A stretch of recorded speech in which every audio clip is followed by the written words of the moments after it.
Hello guys, welcome to my channel. আশা করি সবাই ভালো আছো। তো অনেক দিন হয়ে গেছে চ্যানেলের ভিডিও দিচ্ছে না, চ্যানেলে সেরকম ভিউও আসছে না। তো আজকে একটা নতুন রেসিপি নিয়ে এসেছি, রান্নার ভিডিও। মুরগির ঠ্যাং কষা। এটা খেতেও খুব সুস্বাদু এবং টেস্টি। তো চলুন ভিডিওটা পুরো দেখা যাক এবং কীভাবে মেনুটা তৈরি করতে হয় সেটা ভিডিওর মাধ্যমে আপনাদের দেখাবো। চলুন ভিডিওটা শুরু করা যাক। প্রথমে আপনাকে বাজার থেকে এরকম মুরগির ঠ্যাং কিনে নিয়ে আসতে হবে। সেটা আপনি আপনার ইচ্ছা মতো কিনতে পারেন। আমরা যেমন 50 টাকার ঠ্যাং কিনেছি। তারপর আপনাকে ওই ঠ্যাঙের নখগুলো ভালো করে পরিষ্কার করে কেটে নিতে হবে। এরপর কড়ার মধ্যে জল দিয়ে আর হালকা একটু নুন দিয়ে আপনাকে হালকা স্টিম করে নিতে হবে।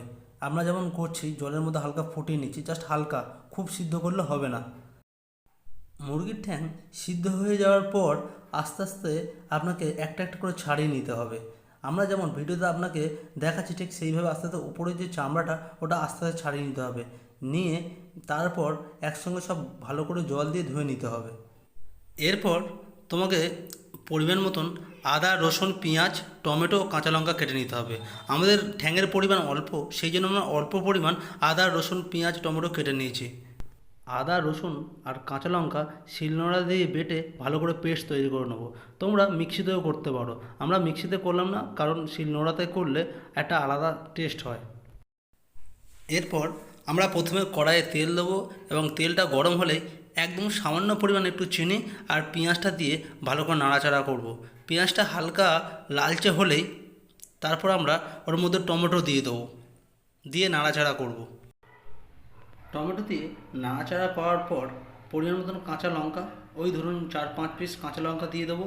দেওয়ার পর আদা, রসুন আর কাঁচা লঙ্কার যে পেস্টটা করেছিলাম আমরা, ওই পেস্টটা দিয়ে দেবো।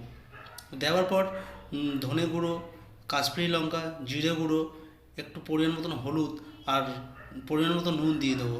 সব কিছু মোটামুটি পরিমাণ মতন দিতে হবে, বেশি দিলে হবে না, আবার একটু কম দিলে হবে না। মোটামুটি একটা আপনার আইডিয়া মতন একটু দিয়ে দেবেন। দেওয়ার পর বেশ কিছুক্ষণ নাড়াচাড়া করবেন। তারপর কড়া থেকে যখন তেল ছাড়বে তখন মুরগির ঠ্যাংগুলো ভালো করে নিয়ে কষাবেন। কষানোর পর সব কিছু মশলা পরিমাণ মতন দেওয়ার পর তারপর মুরগির ঠ্যাংগুলো দিয়ে ভালো করে কষিয়ে নেবেন। কষানোর পর পরিমাণ মতন জল দিয়ে দেবেন। জল দিয়ে বেশ কিছুক্ষণ ধরে ফোটাবেন। তারপর আপনার এই মুরগির ঠ্যাংয়ের রেসিপি তৈরি হয়ে যাবে। তারপর আপনি গরম ভাতের সঙ্গে খান বা রাতের রুটির সঙ্গে খান, হেভি টেস্টি এবং সুস্বাদু লাগবে। তো বন্ধুরা, ধন্যবাদ ভিডিওটা দেখার জন্য। আর এরকম ভিডিও আরও পেতে প্লিজ সবাই কমেন্ট করুন এবং চ্যানেলটিকে সাবস্ক্রাইব করে আমাদের পাশে থাকুন।